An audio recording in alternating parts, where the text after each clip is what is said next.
everybody. It's Dr. Maddy Roth with Roth Consulting Group. I am back from maternity leave. So I took about two and a half months off. I had my baby, Ellie, and she is 4 months old now. She's been a really easy baby. I lucked out so much with the easiest delivery. I am so blessed by that. So I actually had an elective induction all along in my pregnancy. I was kind of back and forth having blood pressure issues. I had blood pressure issues with my son and with my daughter. This next time around, I was starting to have really high blood pressure. But for whatever reason, this pregnancy, they put me on labetalol. Cool. It made my blood pressure perfect. I don't know why I didn't get put that on that last pregnancy, and I just kind of had super high blood pressure, get hung up at the OB for hours. Oh, let's take it again. Let's take it again. Okay, we got a good reading. You can go home now. No mention of labetalol. I mean, I should have done more research on it, but that just, wow. And I felt so much better. I could actually exercise once I got on that. Before, I would just have, like, when my blood pressure was high, I'd have Braxton Hicks contractions. I tried to go on a power walk and be having all these contractions. And then when I got on that blood pressure med, I just felt so much better. I was sleeping better. I wasn't all jittery feeling and nervous. And that was cool. So then by the time I was going to give birth, my OB was like, you actually don't need an induction because your blood pressure has been fine, but you can still have one if you want. I was reading actually a couple studies that say possibly for your second baby, an induction is safer than going into labor spontaneously. You probably can find a research study saying whatever you want, but that's what I saw. So I kind of just went with that. I'm like, okay, I'm going to do that. I had an induction with James. Let's try it. And I went in there. I know you guys love birth stories. I went in there. I felt great. The only issue was like getting the IV in. That was not fun. Like my veins kept exploding or whatever. But I felt great. My OB and there was a midwife helping too. They were like, yeah, you're going to have this baby tonight. And I was like, what? I got in there at 8 a.m. They started, I think it was, Cytotec, which I think is like not FDA approved, but yeah, that's what they did. So did Cytotec. I'm like, all right, not feeling anything. And then they checked me and they're like, hey, you're like about to be pushing this baby out. And I'm like, what? Really? Okay. So my OB, she did a membrane sweep to help get things going. She's like, I can see your water bag. I really want to pop it, but I'm not going to because I'm going to let you get your epidural. Because once I pop it, it's going to get painful and things are going to get going. Got the epidural and then pop, she popped it. And man, the epidural, it works for me. It just works so well. So, I mean, I didn't feel pain, maybe 4 out of 10 the whole day. And about 20 minutes of pushing and the baby was out. I actually I don't think I was really pushing. She somehow just came out, but she was really small. I mean, for our family, she was like 6 pounds, 3 ounces. So yeah, I just wanted to share that story. I'm sure it's probably one of the good birth stories. You guys probably are listening to awful birth stories every day in the clinic, but yeah, I just felt really blessed. It was a really easy labor and delivery, easy postpartum recovery. So praise God for that. Alrighty. I was gone for about 2.5 months and just some thoughts on maternity leave. One, thank God for technology, right? I felt like I stayed really connected with staff over Slack. We could do audio messages, texting. I can look on the schedules on Jane, see what's going on at the clinic that day. And for me, I was fine with that. Like, staff was being so respectful, but I was like, guys, I want to know. I'm having FOMO because I just love it. I love the biz. I'm just obsessed. So I did stay connected. It was fine. I was actually, when I was in labor, I was on my computer still working on stuff because I'm like, I'm not going to let this, I don't know, stop me from going. So first thought, technology is awesome. I had FOMO because I love the biz. And even for like our second location, that's 2 hours south, technology is great. I've actually only been going down to the clinic once or twice a month now, and they're just really self-sufficient. I mean, I think they're just not used to me being around.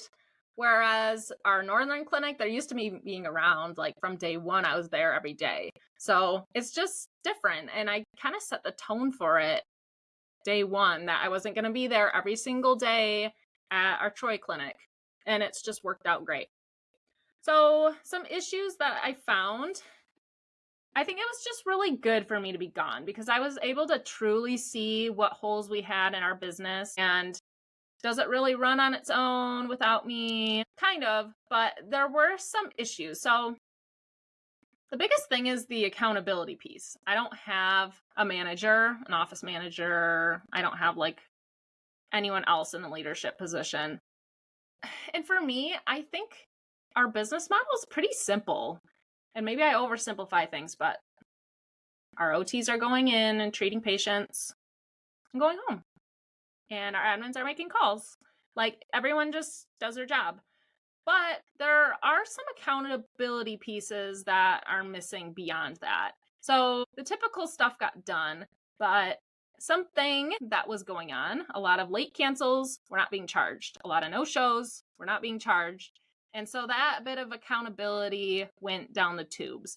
So after maternity leave, I kind of came in hot after, and I was like, all right, we need to be really getting strict on this. And I realized before I was actually like, okay, late cancel, they would talk to me, we would decide if we would charge it or not together, like me and the admin and the therapist. But I realized I don't want to be that needed. So we got really black and white on our late cancel policy. First time, they can't late cancel. They get a freebie if it's legit, like they're sick or their kid's sick or their car broke down, even though usually that's a fake excuse, I think. But anyway, and then second time they get charged. No matter what, yeah, they're sick again. All right, I'm sorry. Yep, it's a $75 fee. Sorry. All right, we're charging it. It's black and white. Unless they reschedule or move to telehealth. All right, so I think that was so great, just getting really black and white on our policy. And I even find myself now that I'm back in there a little more like, I want to bend it just because I know that person. They're so awesome. But it's really not fair. It's not fair to pick and choose who we're charging, who we're not charging, who's legit, who's not legit. It's just black and white. That's just how it is. We're not picking favorites. Boom. And I mean, we make a lot of money every month off of late cancels. So I really think, yeah, we want to charge those or reschedule the visit. Obviously, we're trying to reschedule it or move to telehealth because a lot of people, when they're like, yeah, okay, I can come. 75 is just enough where it's not too much, but it stings. So they come. All right. I think the biggest problem was not our therapist. Our therapist knew to come in, treat patients, go home. That's it. The admins were probably and my admin is editing this podcast, but the admins were like the hardest part for maternity leave.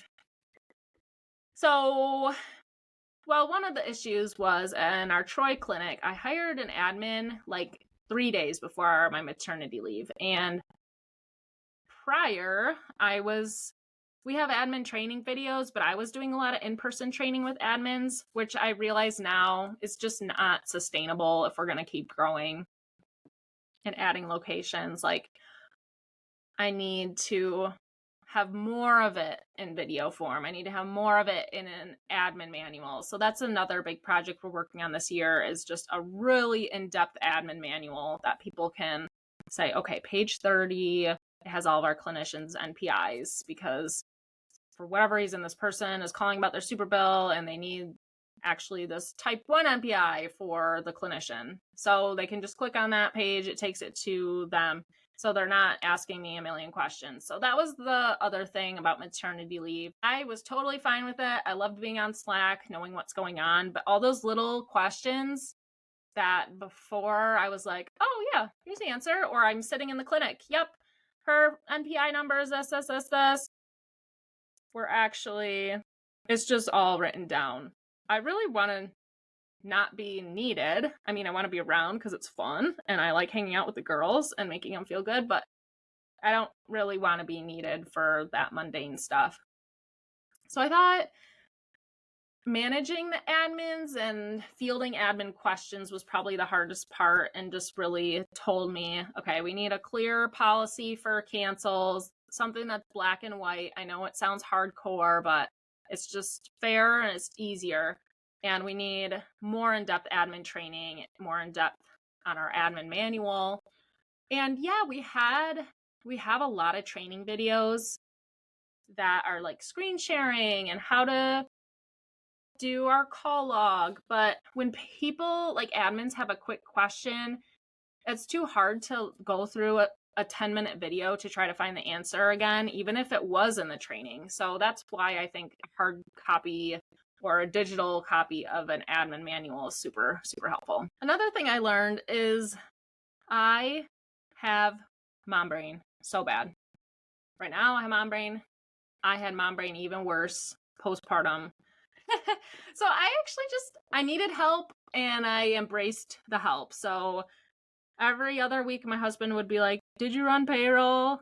Because I like to run payroll. I still run payroll for us. Oh my gosh, crap. No, I didn't run payroll.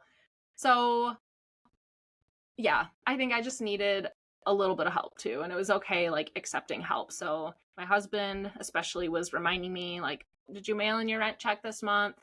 Because it's so disorienting just being home in my PJs all day, not even knowing what's going on in the world. So I think those are my main thoughts from maternity leave. Overall, I think it went really well. The clinic kept running. There were some things that needed to be tightened up a little bit, and I think this year we're really tightening them up. And yeah, my goal for this year, we have our 2 clinics. I just really want to get all of our core trainings and SOPs built out, so if and when we add more locations, it's even more seamless, especially if it's far away and I'm not going to be commuting there. So alrighty, let me know if you have a maternity leave coming up, what your plans are for that, or if you had a maternity leave. I'd be interested to hear how it went for other clinicians. But thank you so much for tuning in. And I also wanted to give a shout out to my podcast host and editor, Carly. She is my best friend from grade school, and she does such a good job of editing the podcast. So I owe her a lot. She has helped so much, not only with the podcast, but with our RCG Biz software. We have a software that we white label and help our clinicians get going in their practice. And it just is basically like an admin that does all this work for you. So shout out to Carly. Thank you so much for all the hard work you've been putting in. Alrighty, hope everyone has a great day.